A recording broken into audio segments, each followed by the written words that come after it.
blowing up cars. Yeah. Is he this gangster that behind the scenes is that him?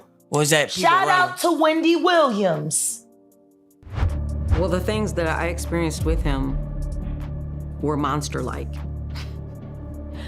That stuff almost destroyed my life. Is Orlando Brown being hunted for telling the truth? That's the question that has half of Hollywood whispering and the other half frantically checking their six. Because ever since Orlando opened his mouth in that unhinged, seductive, lip-licking interview, you know the one, he's been missing in action. Vanished from the spotlight. No Instagram lives, no erratic parking lot rants, not even a mugshot, just gone. And according to multiple insiders close to the former Disney star, this isn't just another mental health spiral. This is survival mode. They say he's in hiding, that he's been receiving threats, real ones, anonymous calls, people showing up near his known hangouts, vehicles tailing his brother's car late at night. One insider, a former personal assistant who used to work with Brown during his 2020 rehab stint, told us flat out, they're trying to disappear him, not scare him. Disappear? And the they in this story, that would be Diddy's inner circle, the same so-called fixers rumored to have cleaned up more than a few VIP messes over the years. The ones who don't just pay hush money, they make people forget the conversation ever happened. Unfortunately, we're all going to take a disgusting trip to his seedy, awful world. You know, the man has no class. He has no kindness in his dark, dark heart. And he's depraved, that's my opinion. This is a depraved, disgusting individual about whom I wish to hear nothing after this trial is done. Now here's where things start getting even darker. According to one source with ties to Orlando's current legal team, another individual who was allegedly working on a tell-all documentary with Brown, someone who supposedly had footage, names, documents, has also gone silent. Poof, no social activity, phone disconnected, studio address cleared out. We're not naming names until we get confirmation, but this person was rumored to be in possession of a recording made during one of Diddy's now infamous parties. Yes, those parties, the ones Orlando described as predatory playgrounds, where guests signed NDAs, got handed substances they didn't ask for, and sometimes left with more than just a hangover. I mean, you gave me the uskosh muash.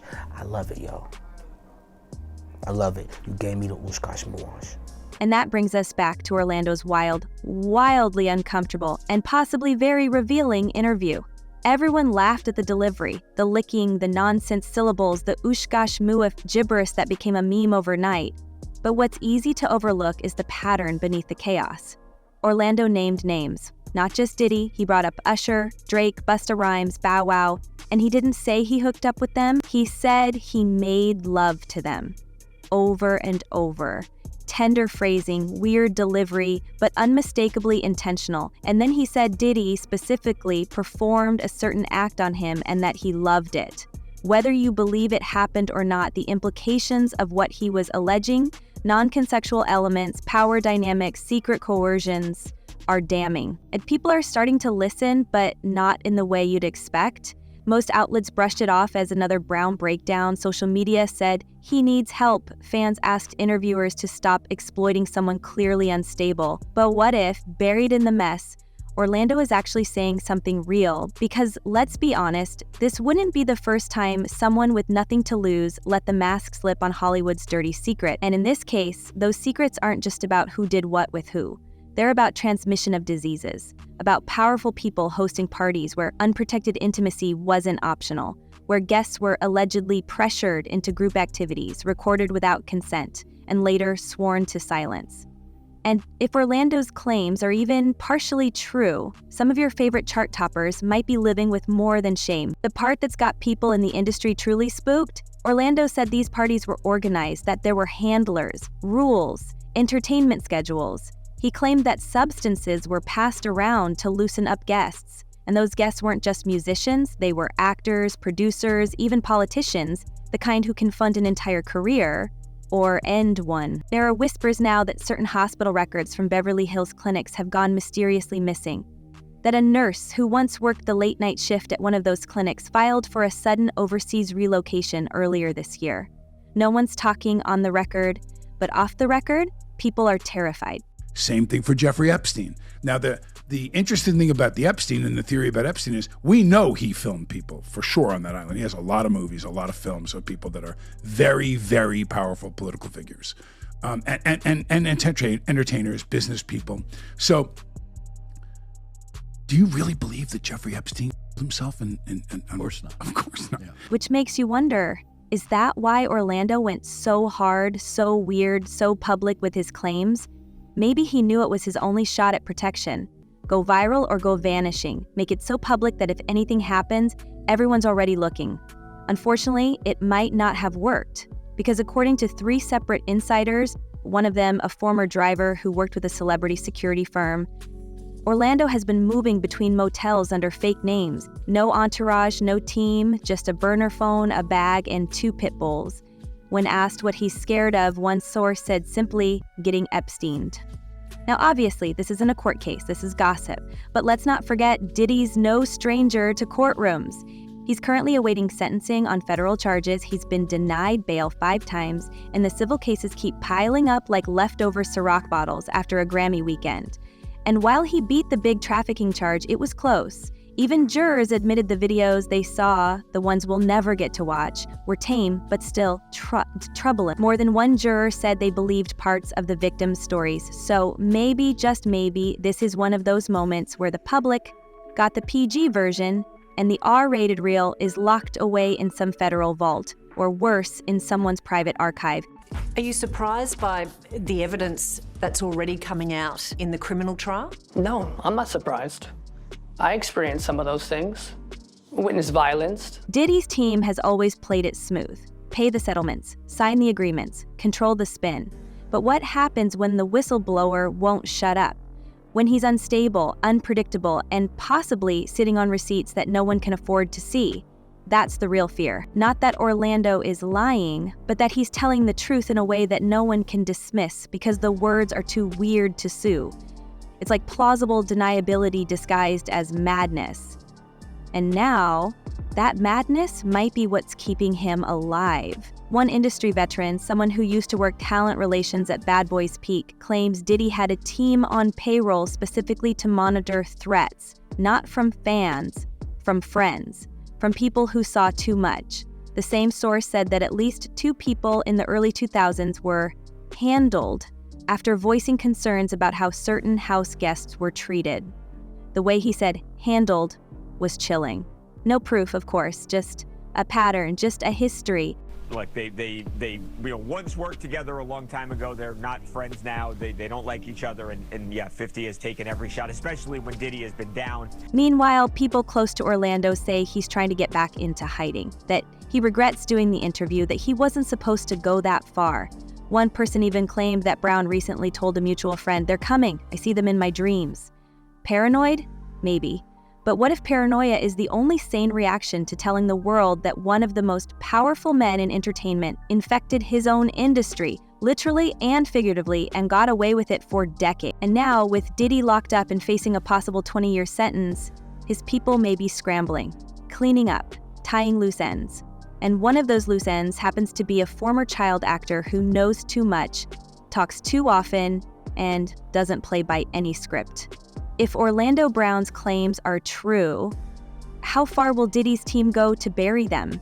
And is Orlando running out of time? Trump pardoning Diddy will create another Epstein for him. It would be a nightmare. And last and certainly not least, the GOP is already struggling with female voters. And they're not all lefties. There are young conservative women who aren't in love with Trump or MAGA. There are. And this will not help. It's very clear. We all saw the videotape of him beating the hell out of Cassandra Ventura. And here's where things get even more twisted, because if we zoom out just a little, we start to see the infrastructure that might be protecting Diddy. Not just his crew. We're talking about teams of corporate attorneys, crisis managers, publicists, and retired fixers on speed dial. The kind of people who don't ask questions, they ask invoice numbers. At the heart of this web, NDAs, stacks of them, pre-signed, ironclad. Enforced by high-powered law firms that specialize in one thing, erasing uncomfortable details before they hit page 6. Multiple insiders, including a former entertainment lawyer who once consulted for a top LA firm, claim that Diddy's standard NDA doesn't just silence, it punishes. We're talking millions in penalties for even hinting at what happens behind closed doors. According to two music execs who spoke under condition of anonymity, Diddy's parties weren't just wild, they were legally walled off. Attendees were allegedly required to sign binding confidentiality agreements upon arrival, sometimes while already under the influence. One producer described it as, sign here, sip this, forget everything. The second rumor we've heard? That Diddy shelled out major hush money, not just to victims, but to fellow celebs. I think 5-figure monthly stipends to keep lips sealed. Not just once, not just one person, a whole list of names. Quiet money in exchange for quiet mouths. A few of these rumored recipients still charting on Billboard, still doing interviews like nothing ever happened. Look at Diddy, for instance. Let's take a look at him. Let's take a look at, he has videos. He has videos of the parties. Now, what I've heard, which I don't know how much of it is in mainstream media, I don't really follow the story that much, but what I've heard from friends that are attorneys, friends of mine that have represented me before, agents and so on, is there's a bidding war going on right now. And that's why Orlando Brown is so dangerous. Because if he didn't sign anything, or if he did and doesn't care anymore, he becomes a wrecking ball aimed at a very expensive wall. If he keeps talking, and if even one of his claims is true, he opens the floodgates. Every party, every person, every payout becomes fair game. And let's be clear, this isn't about one man's private preferences. It's about the possibility that for years, powerful people may have enabled coercion and cover-ups behind the facade of VIP invites and celebrity excess. If those NDAs were designed to protect reputations, what happens when someone decides that reputation isn't worth protecting anymore? Let's talk about the filth that's starting to come out in the early days of the Diddy trial. This, of course, is P. Diddy. Surprise, surprise, he's a creep. Surprise, surprise, he's done horrible things. That brings us back to the courtroom, where Diddy's current reality is starting to look more like a prison memoir than a comeback tour. After his 5th attempt at bail was denied, the message became crystal clear. The court no longer sees him as a misunderstood icon. They see him as a flight risk, a danger. The judge even cited the infamous 2016 hotel hallway footage, the one that prosecutors say shows Diddy dragging and kicking Cassie Ventura. The defense claimed it was a lover's spat. The jury saw something else, and now, with the clock ticking toward his October sentencing, the empire that once bragged about can't stop, won't stop, looks like it's barely hanging on. And the walls aren't just closing in, they're crashing down. Over 60 civil lawsuits have piled up, including new ones from both men and women who say they were trafficked, manipulated, and used at parties Diddy allegedly hosted. Some of them claim they were underage, others say they were under the influence. One even said he was entertainment, flown in and paid to perform acts in front of VIP guests. If that sounds like something out of a crime docu-series, it's because it is, except this one hasn't hit Netflix yet. And if Diddy's lawyers are fighting like wolves to block that footage, there's probably a reason. I'm sorry, I'm just I'm in this moment right now. This is crazy. Sorry. People don't really know how much what it does to you when something that you love is taken from you and thrown away like it don't even matter, and then they move on with their lives and you're stuck. You're stuck during those years. You're still stuck 21 years later. Here's the question that keeps circling back like a late-night TMZ alert. Could the same tactics being used right now to silence Orlando be the reason so many others stayed silent for so long? Could the payoffs, the threats, the NDAs, the midnight visits from security teams, could all of that be part of a playbook that's finally stopped working?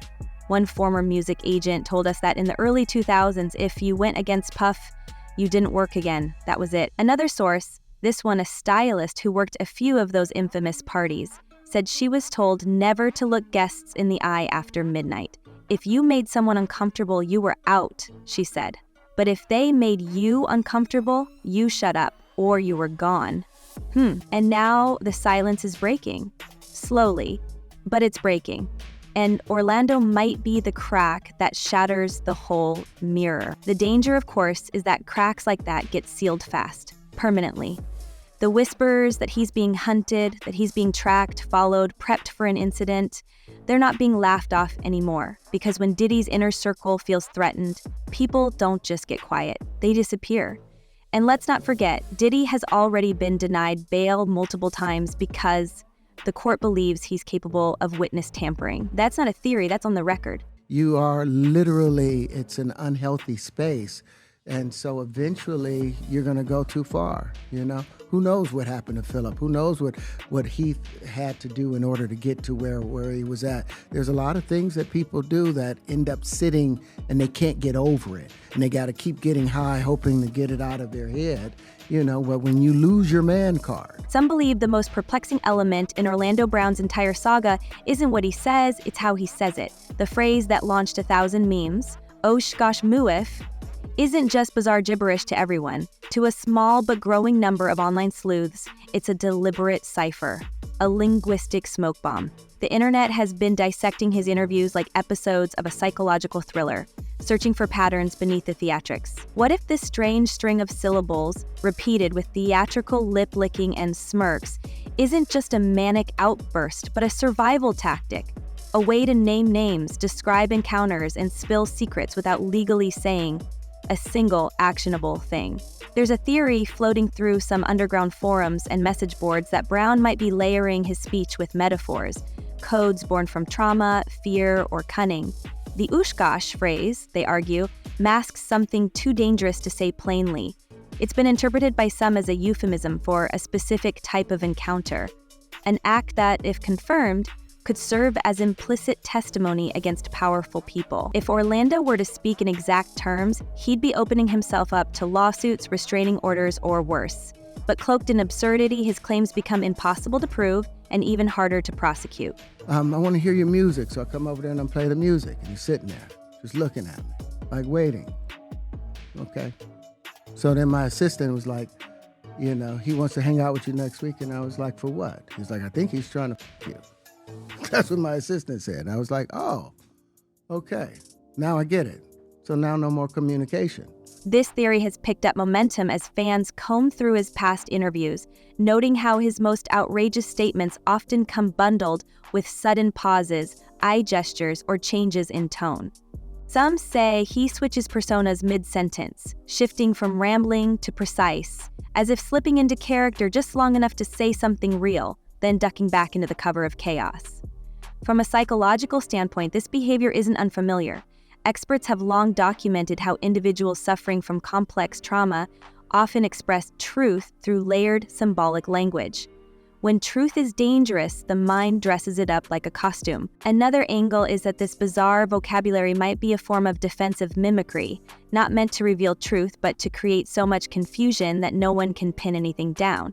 If so, it's working. Diddy's legal team can't easily sue someone for saying shoo-shmosh on camera. Meanwhile, media outlets either laugh it off or refuse to amplify it. But those who know the inner workings of celebrity culture, particularly at the upper levels of power, say that kind of coded speech isn't new.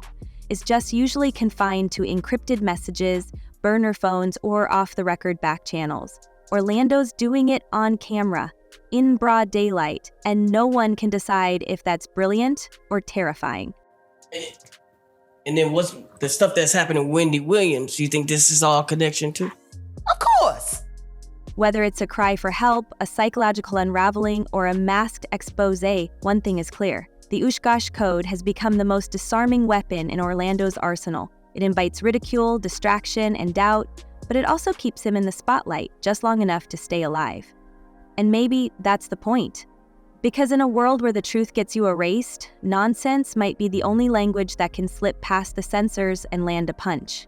So if Orlando Brown disappears, and we hope to everything he doesn't, who speaks for him? Who carries the torch he lit, whether accidentally or deliberately? If he's taken out of the picture, legally or otherwise, that sends a signal to every other would-be truth teller in Hollywood, keep your mouth shut or lose everything. And maybe that's the whole point, because the collapsing empire still has sharp edges, and desperate men with nothing left to lose tend to swing wildly before they fall. He is a repeated serial abuser. He beat those women to a pulp and didn't even deny it. He didn't deny it. They admitted expressly domestic abuse over and over and over again, something the judge used against them when they pled for bail, when they said, please let him stay out on bail pending sentencing. So he doesn't deserve any sort of a pardon. He got away with all of that. He's only being sentenced when he gets sentenced on these minor crimes of... But maybe the tide is turning. Maybe the days of hush money and silent compliance are finally numbered. Or maybe not. Maybe the system is too deep, too entrenched, too scared of what's underneath to let the truth come out. Either way, the stakes are brutal. And right now, Orlando Brown is dangling at the center of it all. Mocked by fans, dismissed by media, and possibly marked by the same forces that built the career he's now trying to burn down. So now we ask you, is Orlando Brown the wild-eyed prophet of a crumbling industry or just another casualty in a fame machine that eats its own? Is he speaking dangerous truths or playing a role in someone else's script? Drop your thoughts in the comments. We read every one, and if you've got your own theories, don't hold back. Until next time, stay safe, stay smart, and remember, in Hollywood, the truth is always more expensive than the lie.